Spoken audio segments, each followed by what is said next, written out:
Hey everybody, welcome to Life Church, where faith is a journey, not a guilt trip.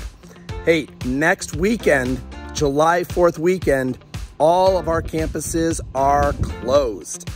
We shut down every July 4th weekend to give our volunteers a well-deserved break.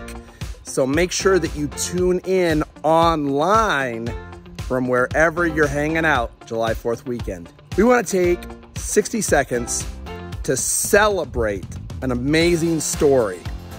The story is that this past week, kids from all around the neighborhood came here to Life Church's Saginaw campus to enjoy Summer Blast. At Summer Blast, elementary age kids got to learn about God's love in a way that makes sense to them, and they had a whole lot of fun.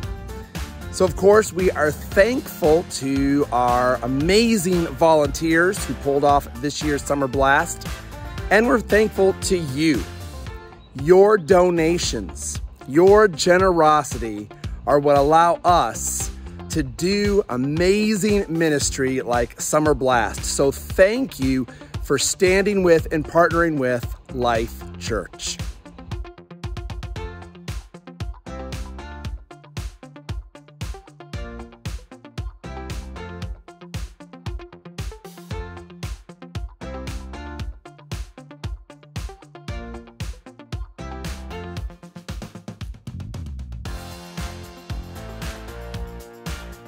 Well, good morning. How's everybody doing? Very good?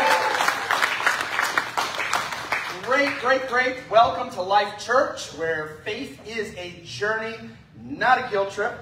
And if you're just joining us for the first time in person or online, we want to give you a special welcome. In fact, turn to someone near you and give them an air high five and say, "Good morning."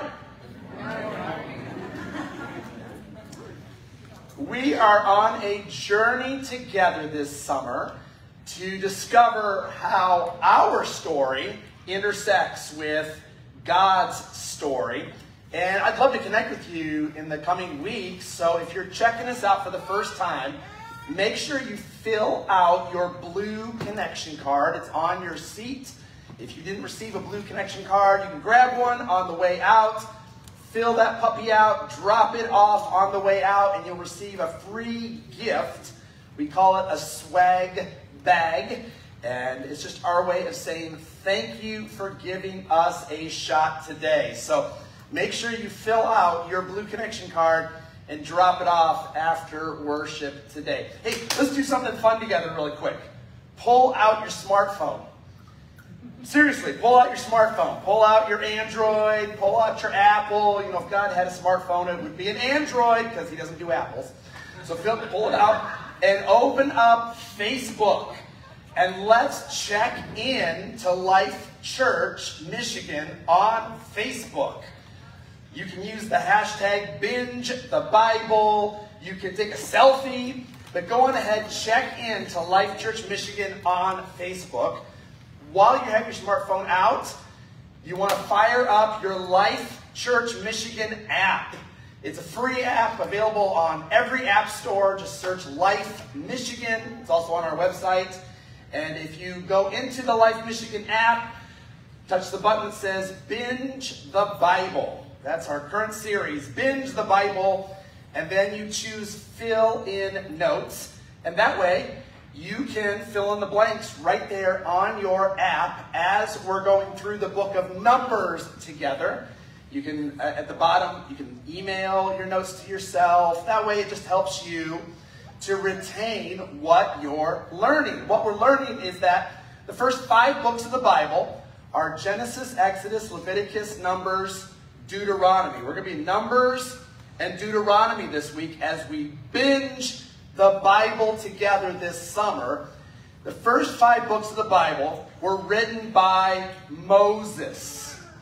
Moses wrote the first 5 books. It's called the Pentateuch. Penta means 5. Tukos means scrolls. So the 5 scrolls. And he's trying to share about the history of God's people. Now, you can catch up on our series when you go to our website, lifechurchmichigan.com/binge binge. We're calling this season 1 of Binge the Bible. And if you stick with us through August, you'll get the whole overview of the Hebrew Testament. And then at a later date, we'll do season 2, which is the New Testament. But all of this is on our website, along with bonus features, bonus teachings, weekly readings that we're doing together as a church family. All of it is available on the website and on the app. So, the book of Numbers is where we are at. The book of Numbers opens with a census and it closes with a census. God is going to count his people before this big kerfuffle, and then at the end of the book, he does a recount to see now who really is still around, who's still on the team. Because the book of Numbers is all about a disaster in the desert. Disaster in the desert. Turn to someone next to you and say, disaster in the desert. The chapters that you're going to see today, chapters 1 through 20, are the most referred to section of the Hebrew Testament by New Testament writers. So you may pick up on some familiar stories, familiar themes. And what we're going to see today is a prime example of what it looks like to walk with God, or rather, to fail to walk with God. This is a 15-day journey from Mount Sinai to the Promised Land. So if I were to hold up a map of where we're at in this area right here on the other side of the world, it should not take very long for Moses to lead 2 million of God's people from Mount Sinai, where they just got the 10 Commandments. It's about 2 weeks' journey on foot to the Promised Land. And everybody wants to get to the Promised Land. There's milk and honey, which interestingly are the only 2 types of foods that don't require you to kill an animal or to kill a plant. Milk and honey. This 15-day journey is supposed to just go like that. It's like going on a quick trip up north. Or maybe you're going on your summer vacation. In fact, during today's message, I want you to picture Moses as Chevy Chase. And the people of God are kind of like in a movie, one of those National Lampoon's vacation movies, where they're loading up the station wagon, and they're just trying to go from point A to point B. If they can get to the Promised Land, listen, the Exodus generation has the potential to be the greatest generation, but they failed to get to the finish line. So in Greek, the name of this book, Numbers, means counting. In Hebrew, the word for Numbers means in the wilderness. How did a 15-day journey in the desert turn into a 40-year nightmare? 40 years to journey 15 days. 40 years. Turn to someone next to you and say, 40 years. 40 years. So the first 10 chapters, we're doing an overview. Numbers 1 through 10 is all about God's GPS system. If you've got a smartphone, you know that you can punch into MapQuest or Apple Maps or Google Maps where you want to go. You're trying to find a restaurant near me. Or if you're like us at our house, it's find a Target near me. Right? So you want to have your GPS system working. So here's what God says. He's got a portable church. It's the tabernacle, the tent of meeting. Sort of like what we do with our campuses. So today we had an informational gathering for our Midland campus. It was so cool to sit and meet. I met like a student from Northwood who was there for the first time. I met a couple that just moved to the area from North Carolina, and they did a Google search for churches, and they found us. And so I was sharing with them about how in the fall, when we launch our Midland location, we're going to rent space, so we'll be a portable church. We'll set up on Sunday, we'll have church, then we'll tear down and we'll kind of disappear. It was the same thing in the Exodus generation. They didn't have a permanent temple. They didn't have a building. So they were like Michiganders, like, we got a tent. We've been to the store. We can go get our camping stuff. We're good to go. Dick's Sporting Goods, right? And so they would set up church, and God would travel with them. So what's going to happen in the book of Numbers is God is going to say, hey, in the daytime there's going to be a cloud. At nighttime there's going to be a fire. It says this in Numbers chapter 9. On the day that the tabernacle was set up, the cloud covered the tabernacle. And at evening, when it got dark out, it became the appearance of fire. So God boots up the navigation system, the cloud. God had a patent on this way before Apple. He has the cloud, right? And all they had to do was 3 words. Follow the cloud. It was super simple. If the cloud lifts up and moves, then God's people were to pack up their tents, lift up and move.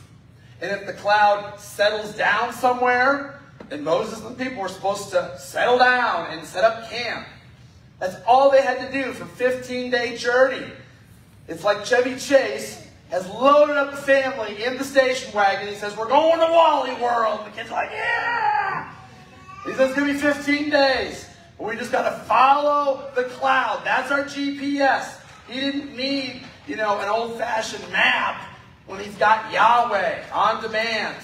So Yahweh is showing them the way forward, but the kids in the back seats, they start to get rowdy. They start to get wiggly. It's like, don't touch me, don't touch me, don't touch me. And suddenly, there's almost like a rebellion in the back seat. Does that ever happen to you when you go on a long family vacation? The kids get crazy in the back seat. They're throwing French fries at each other. It quickly goes from follow the cloud to follow the crowd. Because the people in the book of Numbers, they start to get ideas of their own, of making pit stops, of going different directions. There's some naysayers, there's followers, there's strong personalities.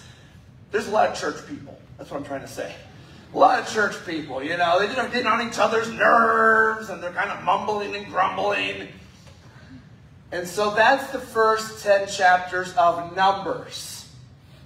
The next 2 chapters, Numbers 11 through 13, are repetitions in failure. This is where the kids are in the back seat.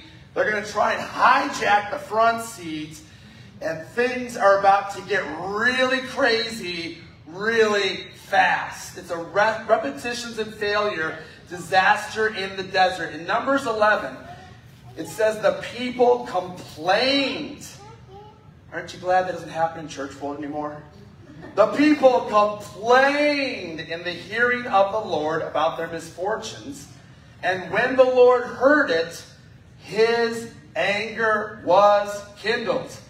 You can imagine God's in the front seat. It's like, maybe come back there, straight down fire or something, right?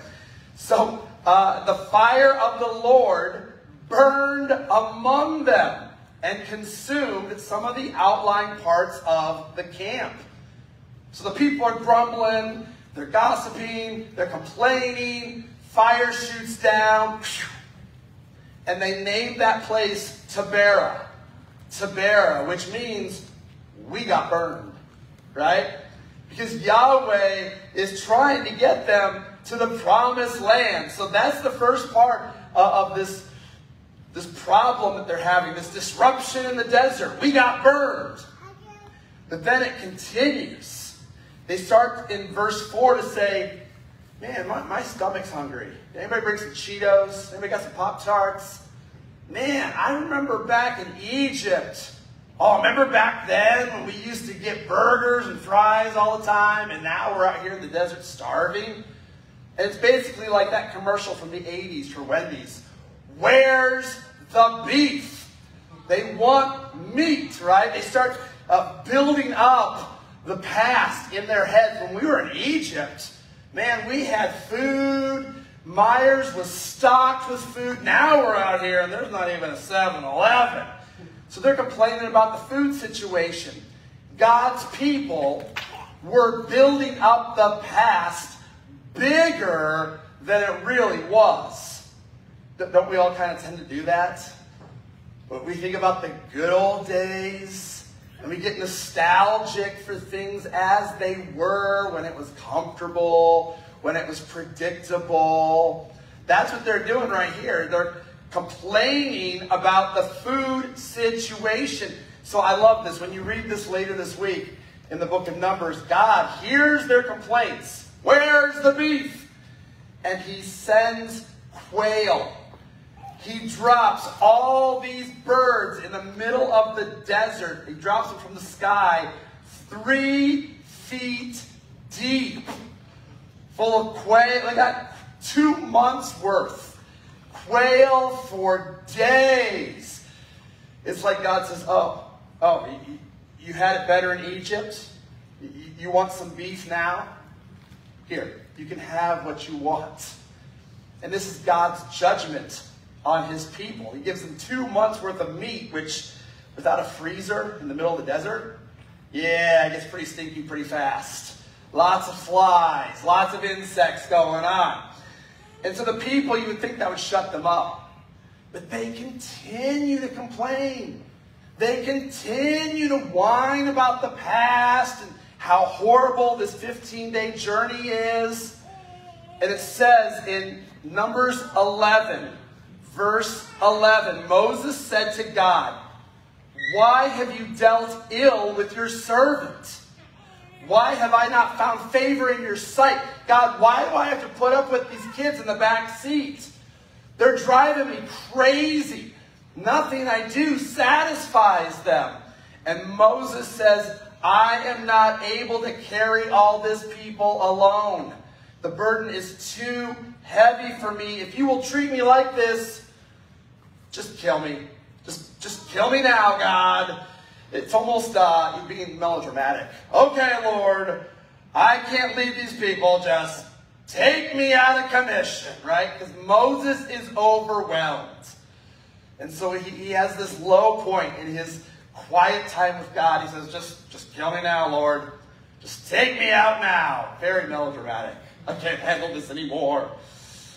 Really what Moses is saying, though, honestly, is he says, when I look in the mirror, Lord, I don't see a guy who's excited about his faith. I've kind of lost my joy. I'm becoming something that I don't even want to see in my mirror anymore. It's an emotional struggle. Moses doesn't want to drive the station wagon anymore. And God says no. Sometimes God is going to call you to go on a journey where you do not have a map. You have to trust him every single day for the directions. You have to trust him every day for provision, for food. And you're going to feel like you've been painted into a corner, like you're just overwhelmed. And you're going to say, "God, release me from this," or "God, this isn't fair," or whatever. And God's going to say, "No. You need to trust me. You need to keep pressing forward." That's the moment that Moses finds himself in during this disaster in the desert. It is a disaster because it gets worse. Chapter 12 of Numbers. It says that Miriam, which is Moses' sister, and Aaron, which is Moses' brother, his 2 closest siblings, Miriam and Aaron, spoke against Moses because of a woman that he remarried. And they said, has the Lord indeed spoken through Moses? Do we know for sure that Moses is supposed to be our leader? Because we're kind of in the middle of nowhere. And none of us are getting any younger. It just feels like we're continuing on this treadmill of desert. Did God really speak through Moses? Is he really our spiritual leader? In reality, what Miriam and Aaron are saying is, hey Moses, who do you think you are? Instead of speaking life and faith over their brother, they are spreading doubt and malicious lies and gossip and fear. And it's one of the few times in Scripture where Moses does not respond. Moses does not speak a word. There are people in the back seat who wanted to hijack the steering wheel. And the hijackers are the people that are closest to him, his loved ones. He feels betrayed, but he doesn't speak a word against them. So look at what is happening. Everyone is rebelling. The people are rebelling. His own siblings are rebelling. People are grumbling over food. Moses is worn out. His own family is questioning him. This 15-day journey has turned into chaos and disaster. Until finally, at the end of chapter 12, they come up to the edge of the promised land. It's like if you were driving from Michigan to Florida to go to Disney World, and you are at the end of your rope. Your car's almost out of gas. Your emotional tank is almost out of gas. Everybody smells horrible. Everybody's grouchy. And you pull up and you can see in the distance the Mickey Mouse ears. Oh, Mickey. Oh, Mickey. So Moses, he's going to be smart. As they come on the promised land, he's going to send in some spies. A little bit of a Mission Impossible Tom Cruise situation. He sends 12 spies to go into the promised land, scope it out, take some selfies, see what's going on. This is where they're going to ask the question, how big is your God? How big is your God? Turn to someone next to you and say, how big is your God? So the spies come back from the promised land and they huddle up with Moses. They got to give a report to the people. And Moses is like, okay, tell me the good stuff. Right? Milk, honey, water slides, waffles. The promised land, right? Well, the intelligence report comes and the 10 spies say, we got some bad news. There are giants. We are like grasshoppers in the sight of the inhabitants. They're going to squish us. So basically the intelligence report to Moses is, what were you thinking? You brought us all the way out here. We're going to get killed. We're going to get slaughtered. There's no way that I'm moving my family into that promised land. They're giants, bro. We're going to get squished. So that's what the majority says. But then there's a minority of 2 spies, Caleb and Joshua. They're the heroes of our story. Caleb and Joshua saying, we dissent. We saw the giants. Yeah, we might be grasshoppers in their sight, but we can do this because our God is bigger. So the dissenting view, the view of Caleb and Joshua is tally-ho. If God has given us a green light, we go. Who are we to question God? We've got this. Like Team Jesus, right? So they release the intelligence reports to the people, and all the talking heads on cable news debate it for a while, and they take it to a vote, and the people want to go backwards. They do not want to advance to go. They do not want to collect $200. They're saying, no way, we're not going to that promised land. See ya. Bye, Felicia. And they are wanting to go the opposite direction. So what we see is God's people, when faced with something scary, they go with their gut instead of going with their God. Now, think about this in your own life. How many times has God called you to something that was maybe scary, maybe it was just uncomfortable, maybe it was overwhelming, and he brought you right to the edge, but you just couldn't pull the trigger because you allowed fear to eclipse faith?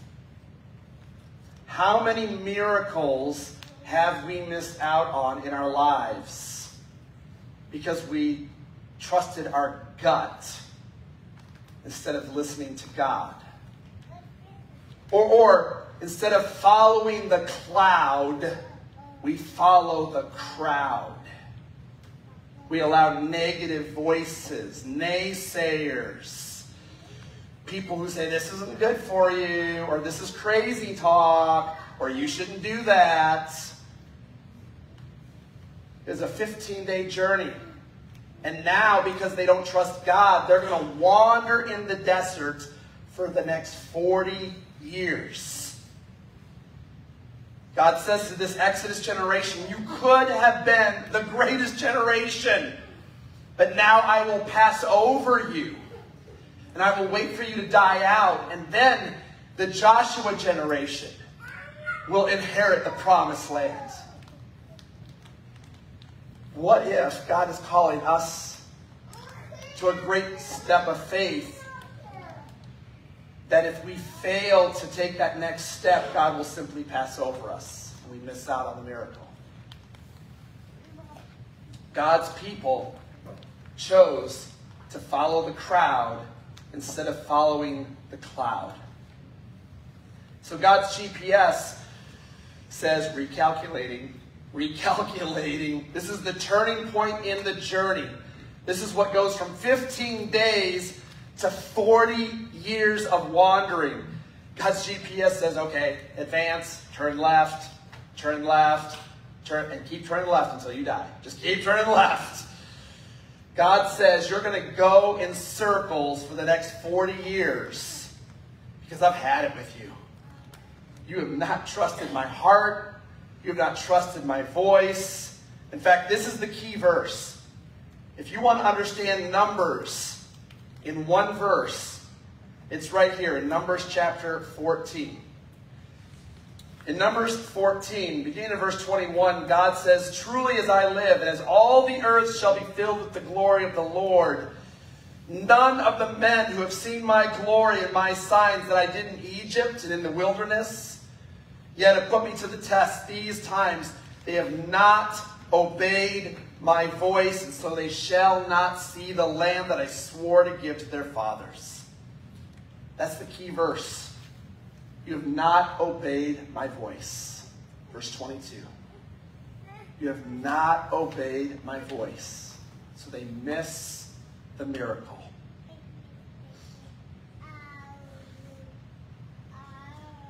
So what voices are you listening to on your faith journey?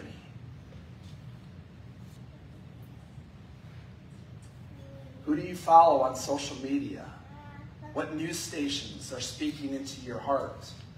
What have people told you is normal? What voices are you listening to? What giants make you feel like a grasshopper? Are you listening to voices of the past? That's the key verse of Numbers. What voice are you listening to? Are you obeying God's voice in your life? So the rest of Numbers is all about this generation, this faithless generation doing circles in the desert, slowly dying out until their children arise to go into the promised land. And this week, as you read through Numbers, you're going to read about leadership wars, the insurrection of Korah, rebelling against Moses. You're going to read about plagues that strike this generation. But I want to take you to Numbers chapter 20. If I could pin this and bring this in for a landing, it would be in Numbers chapter 20. They ran out of water as they're journeying through the desert. And that's dangerous. Sun beating down, no Walmart in sight. And so they started to fight among themselves because they want some water, they want something to drink. And Moses, as he's leading his people, he has this shepherd's staff. Because he was a shepherd. He had spent 40 years with the sheep. And so God says, I got an answer to your water issue. You're going to assemble all the people. There's like 2 million.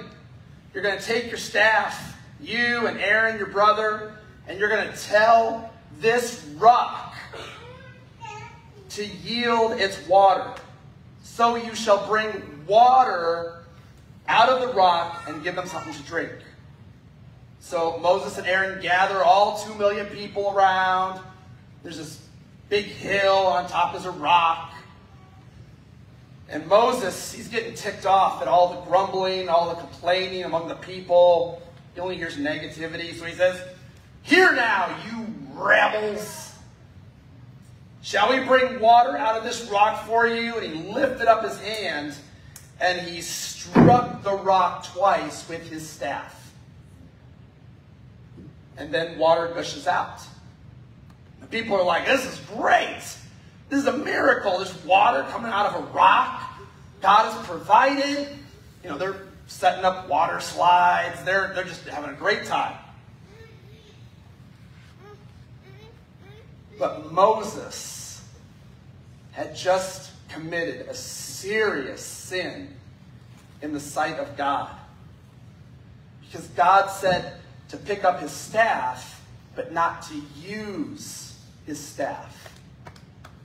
Moses was told to tell the rock, not to strike the rock. God had wanted Moses to speak to the rock to demonstrate his grace in front of his people, not his harshness in the face of all this grumbling. God wants Moses' response to not be harshness and wrath, but instead grace. And Moses lost his dream in that moment. Because Moses did not obey the voice of God, Moses will miss out on the promised land. Some of you may be like, "Whoa, wait a second. Because he struck a rock, he doesn't get to go in?" That's kind of a big, it's kind of harsh. You know, isn't God kind of jumping the gun? Well, no. The problem of Moses' sin was that 2 million sets of eyes were watching their spiritual leader. And they had gotten the memo. They knew that he was supposed to speak to the rock, not strike the rock.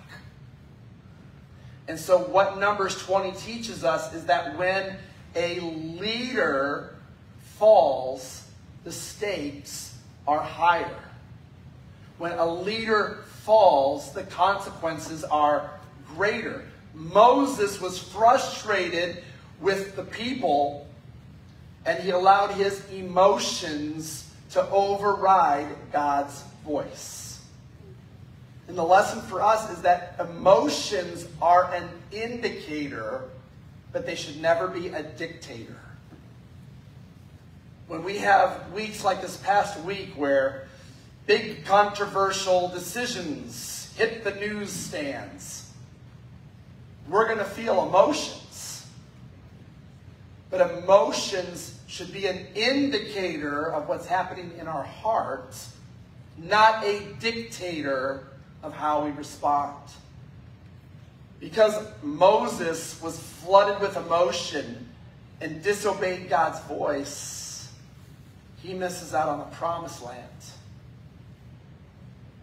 And so Numbers continues doing circles in the desert until the next generation arises.